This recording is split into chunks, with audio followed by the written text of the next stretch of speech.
ये संसार ही मेरा प्रेरणा स्रोत है, मेरी उपलब्धि का कारण। संसार ही मेरा गुरु है।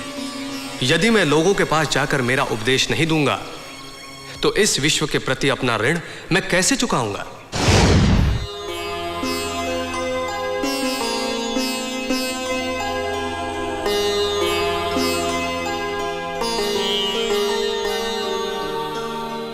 आयुष्मान, कहां से आ रहे हो? मित्रों, मुझे आयुष्मान मत कहो। अब मुझ में और तुम में अंतर है। अब मैं वो सिद्धार्थ नहीं जिसे छोड़कर तुम चले गए थे। अब मैं संबुद्ध हूं। सत्य और ज्ञान का मार्ग मैंने खोज लिया है। आपने क्या खोजा है? 4 शाश्वत सत्य। इस विश्व में केवल दुख है। दुख के पीछे कई कारण हैं और उनके परिणाम भी। मेरे अष्टांग योग मार्ग से उस पर विजय प्राप्त की जा सकती है। आपका अर्थ है तपस्या, जो हमें आत्मज्ञान की ओर ले जाती है।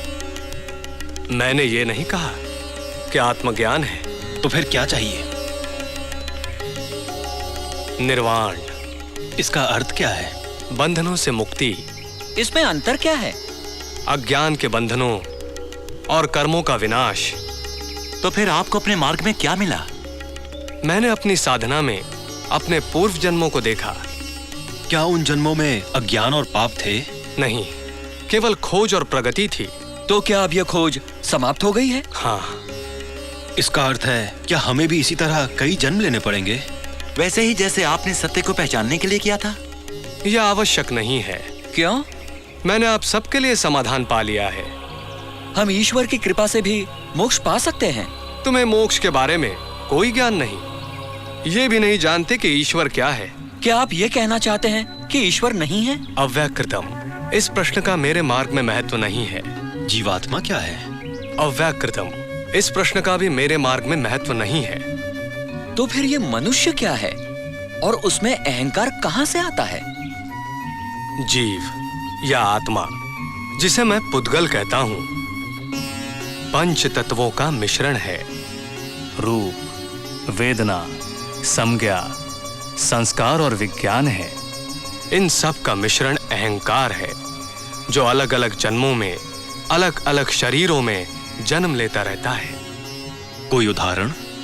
किसी रथ को देखो, उसके पहिए से छत्र तक कई घटकों का संयोग है। यदि इनको अलग कर दोगे तो रथ कहां रहेगा? भंत, हम आश्वस्त हैं कि आपने सत्य का मार्ग खोज लिया है। हम आपके मार्ग को स्वीकार करते हैं। हमें अपनी शरण में ले लीजिए। अब मैं यहां सारनाथ में अपने धर्म चक्र की स्थापना कर रहा हूं। यह धर्म चक्र गतिमान होकर गांव-गांव, नगर-नगर दुखों और व्यथाओं से पीड़ित मानव जाति को मुक्ति प्रदान करेगा। ये धर्म चक्र क्या है? इस धर्म चक्र का केंद्र गोपनीय सत्य है। साहस, जागरूकता और इंद्रियों पर नियंत्रण और समाधि इसका घेरा है।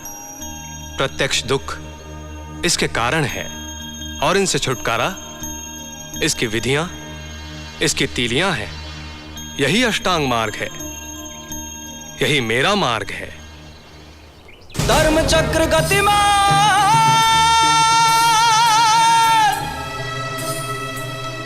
विराजिए। भगवान, मैंने आपकी महान उपलब्धियों के बारे में सुना है। आपके मार्ग के उपदेशों को बहुत से योगियों और ब्राह्मणों ने स्वीकार कर लिया है। प्रिय राजन बिंबिसार, आपकी शुभकामनाओं को यहां से साथ लेकर 6 वर्षों तक मैंने कठोर तपस्या और खोज की। मेरे अपने प्रयत्नों से गुरु के बिना ही मुझे नया मार्ग मिल गया है। मेरा मार्ग और उसके परिणाम मेरे अपने अनुभव हैं। मुझे किसी की प्रामाणिकता नहीं चाहिए। मैं प्रसन्न हूं। इतने दीर्घ समय तक मैं आपको फिर से देखने और आपसे उपदेश पाने के लिए जीवित रहा। मेरे 4 शाश्वत सत्य पहचान लो। मेरा मार्ग अष्टांग योग मार्ग है। इसकी सम्यक समाधि मिलने तक साधना करो। तुम अपने पूर्व जन्मों को पहचान जाओगे। संपूर्ण विश्व को देखो और अपने जीवन के अंतिम पड़ाव को पहुंच जाओ।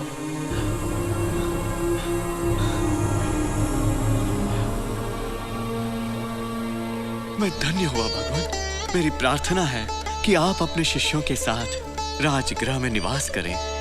राजगृह के सीमांत पर सुंदर वेणुवन मेरी आपको छोटी सी भेंट है। आप सब वहीं रहें और मुझे कृतार्थ करें। प्रणाम। आइए।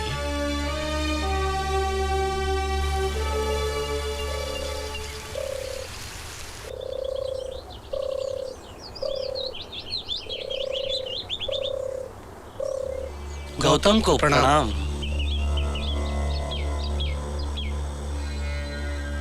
मैं सारिपुत्र हूं और ये मुद्गलायन।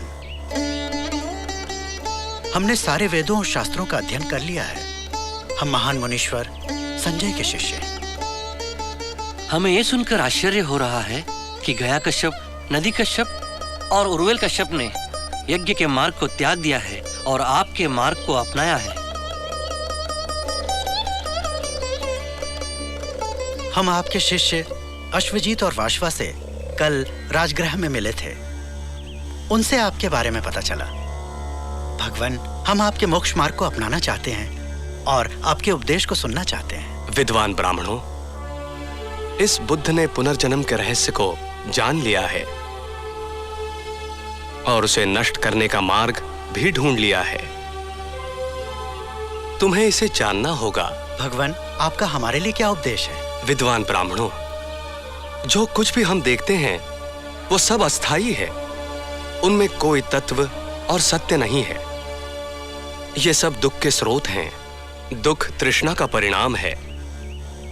अपने तृष्णा का विनाश करने से पुनर्जन्म और दुख का विनाश हो जाएगा। यही बुद्ध का मार्ग है। हमें अपना शिष्य स्वीकार कीजिए। प्रिय भिक्षुकों, ये दोनों ब्राह्मण मेरे मार्ग का प्रचार करेंगे। इन्हें प्रवज्जा दी जाए।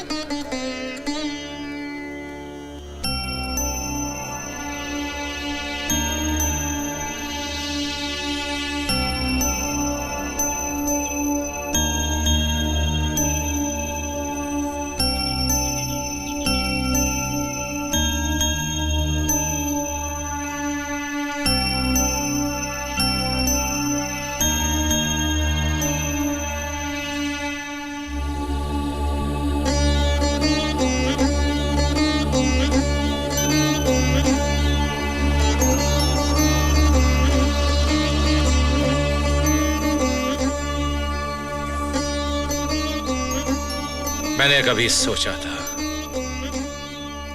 कि सिद्धार्थ इस कपिल वस्तु का सम्राट बनेगा, लेकिन आज वो इस नगर की वीथियों में भिक्षा मांग रहा है। शुद्धोधन के पास इतनी संपत्ति है कि वो पूरे भारतवर्ष के भिक्षुओं को जो मांगे वो भिक्षा में दे सकता है। महामंत्री, मेरा मन ग्लानि और संताप से भर गया है। जाइए, जाकर उससे कहिए कि मैंने उसे बुलाया है। जो आज्ञा प्रभु।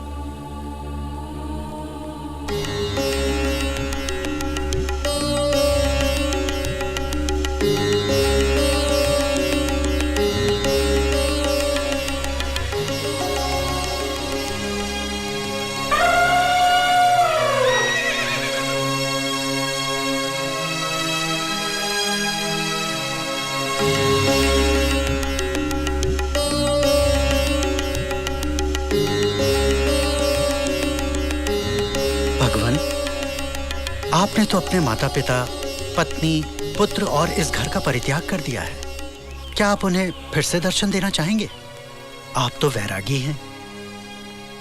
किंतु मेरा यह भी कर्तव्य है कि मैं उन्हें सांत्वना दूं, क्योंकि मैंने उन्हें अलगाव की भयंकर पीड़ा दी है।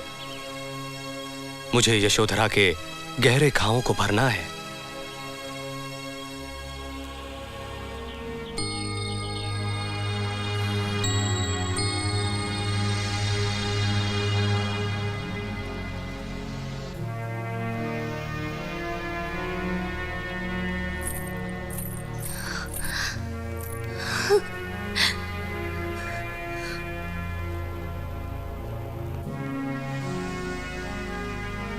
प्रणाम महात्मा। आसन ग्रहण कीजिए। महात्मा, यदि तुम्हारा अभियान सफल हो गया है तो तुम कपिलवस्तु में रहकर भी लोगों से मिल सकते हो। मैं वृद्ध हो गया हूं। तुम्हारी माता और तुम्हारी पत्नी को सांत्वना मिलेगी। राजन, अब मेरा कपिलवस्तु नगर या आपके परिवार से कोई विशेष संबंध नहीं रहा। भ्रमण करना और भिक्षा मांगना ही मेरा धर्म है। गौतम बुद्ध, इतने सारे वर्ष यशोधरा ने तुम्हारी प्रतीक्षा में बिताए हैं, भूखे रहकर। देखो उसकी स्थिति कैसी हो गई है। केवल राहुल के कारण ही वो तुम्हारे वियोग को सह सकी है। जाइए और जाकर उससे मिलिए।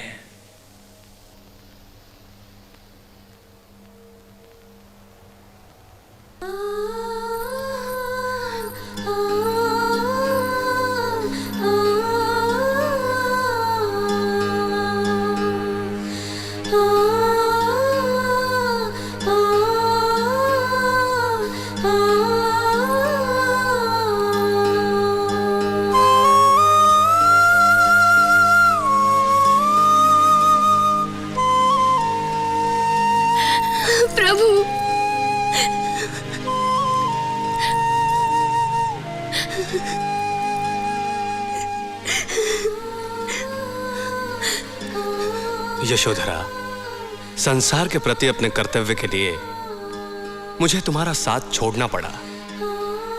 अपने प्रिय और किसी निकट व्यक्ति की मृत्यु पर रोना सहज भाव है, पर यदि वियोग का कारण वैराग्य है तो उससे तुम्हारे पति की कोई क्षति नहीं है। शोक करना व्यर्थ है। अपने बारे में सोचो और सत्य के पथ को अपनाओ।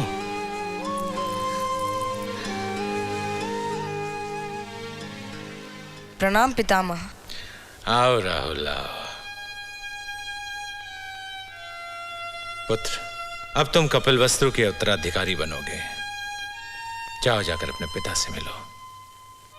जी पितामह। राहुल, ये तुम्हारे पिताश्री हैं। प्रणाम पिताश्री। एक पुत्र को अधिकार है कि वो अपने पिता का उत्तराधिकारी बने। जाओ, अपना अधिकार मांगो, अपनी संपत्ति मांगो। प्रिय राहुल, तुम्हारी माता सच कह रही है। तुम्हें मेरी संपत्ति पर पूरा अधिकार है। मैं तुम्हें वो संपत्ति दूंगा जो आज तक किसी पिता ने अपने पुत्र को नहीं दी। यह अथाह संपत्ति है। राहुल, तुम्हें उसे लेने के लिए तत्पर रहना पड़ेगा। जी पिताश्री।